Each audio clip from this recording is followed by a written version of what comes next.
दोस्तों, जर्मनी के महान वैज्ञानिक अल्बर्ट आइंस्टीन का जब आखिरी समय आया तो उन्हें अस्पताल ले जाया गया था। आइंस्टीन को पता था कि अब उनके पास ज्यादा समय नहीं बचा है। अस्पताल पहुंचने पर 76 वर्षीय आइंस्टीन ने डॉक्टर से कहा, अब मुझे किसी तरह की मेडिकल की जरूरत नहीं है। उन्होंने कहा, मैं जब चाहूं तब चले जाना चाहता हूं। बनावटी जीवन जीने में मुझे कोई आनंद नहीं है। मैं अपने हिस्से का काम पूरा कर चुका हूं। अब मेरे जाने का वक्त आ गया है। निधन के बाद चुराया गया उनका दिमाग। दोस्तों, आइंस्टीन के दिमाग के क्यों किए गए थे 240 टुकड़े, आइए इस वीडियो में जानते हैं। दोस्तों, 18 अप्रैल 1955 को अल्बर्ट आइंस्टीन की पेट की गंभीर समस्या के चलते मृत्यु हो गई थी, तो उन्होंने अपने पीछे एक अद्वितीय विरासत छोड़ी थी। घुंघराले बालों वाला वैज्ञानिक 20वीं शताब्दी का प्रतीक बन गया था। महान आर्टिस्ट चार्ली चैपलिन से उनकी गहरी दोस्ती थी। वह उन लोगों में से थे जो सत्तावाद के रूप में फैल रही नाजी जर्मनी से बच निकले और भौतिकी के नए मॉडल का नेतृत्व किया। आइंस्टीन उस दौर में इतने सम्मानित व्यक्ति थे कि उनकी मृत्यु के कुछ ही घंटों बाद उनके शव से उनका मस्तिष्क चुरा लिया गया था। फिर उनके दिमाग को एक डॉक्टर के घर में जार में रख दिया गया था। हालांकि उनके जीवन और उनके कार्यों को सावधानी से संजोया गया,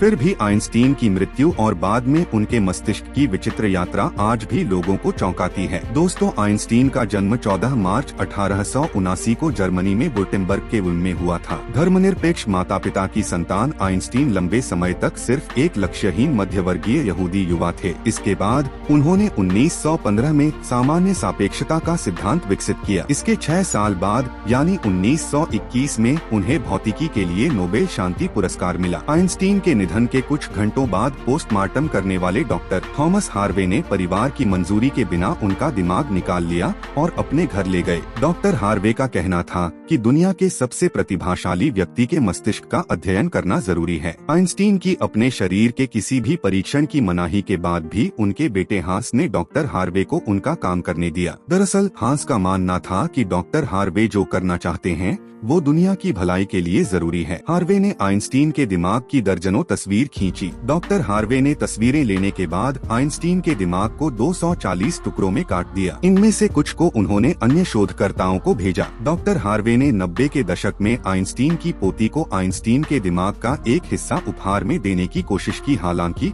उनकी पोती ने ये तोहफा लेने से इनकार कर दिया। कहा जाता है कि डॉक्टर हार्वे ने उनके मस्तिष्क के कुछ हिस्सों को एक साइडर बॉक्स में दूसरे शोधकर्ताओं तक पहुंचाया था, जिसे उन्होंने बियर कूलर के नीचे रखा था। डॉक्टर हार्वे ने 1985 में आइंस्टीन के दिमाग पर एक पेपर प्रकाशित किया। इसमें उन्होंने लिखा कि ये दिमाग औसत मस्तिष्क से अलग दिखता है।